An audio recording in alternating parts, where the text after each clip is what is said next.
students, in this audio video we are going to understand investment multiplier and its mechanism. अभी हम लोग इससे पहले हम लोग कहीं पढ़े थे कि एडिशन इन्वेस्टमेंट इकोनॉमी में एक मल्टीप्लायर का काम करता है and due to that multiplier effect income of the people rises by more than the investment and so ultimately the aggregate demand rises due to additional supply in the economy. So the new equilibrium point is shifts upward on the same aggregate supply curve. अच्छा, तो investment multiplier and its mechanism क्या है जरा देखते हैं। The concept of multiplier, we have seen how additional investment causes additional output in the economy. मतलब जब भी इकोनॉमी में पहले से एडिशनल इन्वेस्टमेंट होगा, इसके कारण क्या होता है, इकोनॉमी में एडिशनल आउटपुट होगा और एडिशनल आउटपुट मतलब एग्रीगेट सप्लाई बढ़ेगा और एग्रीगेट सप्लाई बढ़ना मतलब change in aggregate supply is equal to change in Y, लोगों का आमदनी भी बढ़ेगा। We have noted that increase in output और इनकम, मतलब जब पूरी इकोनॉमी में आउटपुट बढ़ती है, सप्लाई बढ़ती है, इनकम बढ़ती है, is many times more than the increase in investment. तो ये जितना से हम इकोनॉमी में इन्वेस्टमेंट बढ़ाते हैं उससे कहीं ज़्यादा से इकोनॉमी में सप्लाई या इनकम बढ़ जाता है या आउटपुट बढ़ जाता है। The factor by which the increase in output income is greater than the increase in investment is called investment multiplier और output multiplier.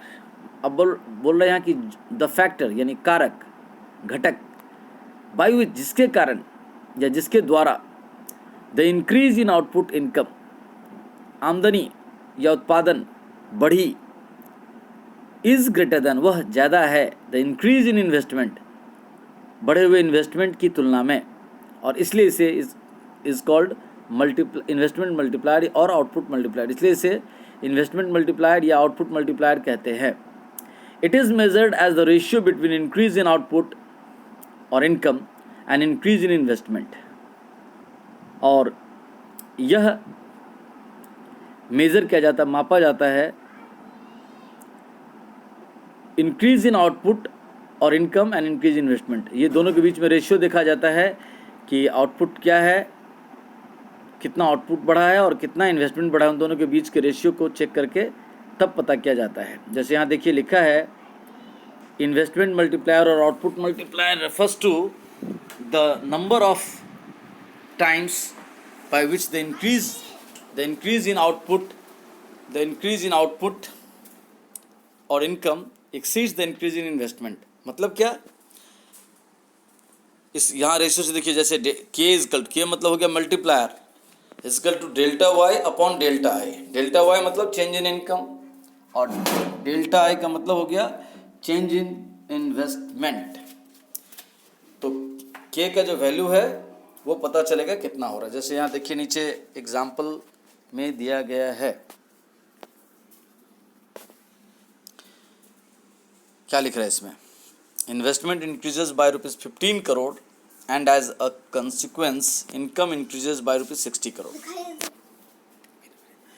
Income investment economy में 15 करोड़ से बढ़ा, यानी एडिशनल इन्वेस्टमेंट 15 करोड़ और इनकम इंक्रीज हुआ है 60 करोड़ से।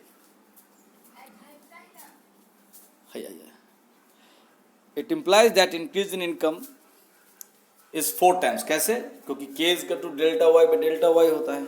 Delta Y is equal to K is equal to delta Y upon delta I is equal to 60 upon 15, और 60 में अगर आप 15 से डिवाइड करते हैं तो आंसर आएगा 4। इसीलिए यहाँ ऊपर लिखा हुआ है कि जब भी एडिशनल इन्वेस्टमेंट होगा इकोनॉमी में, जैसे कि यहाँ 15 करोड़ से एडिशनल इन्वेस्टमेंट हुआ है, उसके कारण इकोनॉमी में इनकम उससे 4 टाइम्स ज़्यादा 60 करोड़ बढ़ गई है। तो यहाँ मल्टीप्लायर है 4। तो यहाँ पर हम अभी सिर्फ मल्टीप्लायर को समझे। क्या समझे कि मल्टीप्लायर के कारण, मल्टीप्लायर इकोनॉमी में एक ऐसा फैक्टर है कि जब भी एडिशनल इन्वेस्टमेंट होगा, due to that additional investment the income in the economy will rise more than that. वो कभी 4 टाइम्स हो सकती है, वो कभी 2 टाइम्स हो सकती है, कभी 3 टाइम्स हो सकती है, कभी 1.5 टाइम्स, लेकिन ये श्योर है कि वो इन्वेस्टमेंट से ज़्यादा होगा। Thank you. इसको पढ़िए, समझिए, फिर आगे। तो मल्टीप्लायर का फॉर्मूला याद रखिएगा, delta Y upon delta I. Delta Y मतलब चेंज इन इनकम और चेंज इन सप्लाई, और डेल्टा आई मतलब change in investment. Thank you.